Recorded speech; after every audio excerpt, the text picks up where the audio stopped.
రెడ్డి గారు చాలా సందర్భాల్లో చెప్పాడు, నేను నీతివంతుణ్ణి, నిజాయితీవంతుణ్ణి, అయ్యో ఈ దేశం ఈ రాష్ట్రంలో అవినీతి పరులు ఎక్కువైపోతున్నారు అని బాధపడిపోయాడు.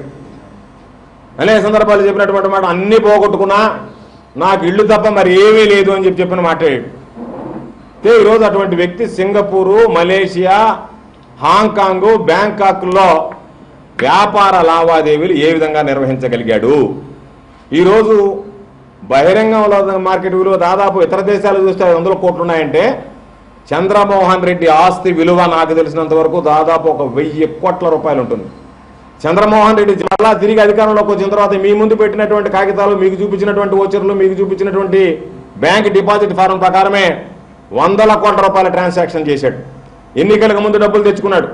ఇవన్నీ కూడా హవాలా రూపంలో తాను అవినీతిగా సంపాదించుకున్నటువంటి డబ్బు మొత్తం హవాలా రూపంలో ఎవరైతే ట్రేడ్ మర్చెంట్ ఉన్నాడో, క్యాష్కి సంబంధించినటువంటి రొటేటర్ ఉన్నాడో అతనికి పంపించి అతని ద్వారా తన ఖాతాలకు బదిలీ చేయించుకుని ఇవన్నీ ఏవి కూడా ఇక్కడ లేకుండా బయట హాంకాంగ్ బ్యాంకులోనో లేదా దానికి సంబంధించి సింగపూర్, మలేషియా దగ్గర పెట్టుకున్నాడు తప్ప బయట దేశాల్లో ఇన్ని 100 కోట్లు ఉండేటువంటి వ్యక్తి ఈ భారతదేశంలో ఎన్ని కోట్లు ఉంటాయనేటువంటిది విచారణ చేయాల్సినటువంటి అవసరం ఉంది.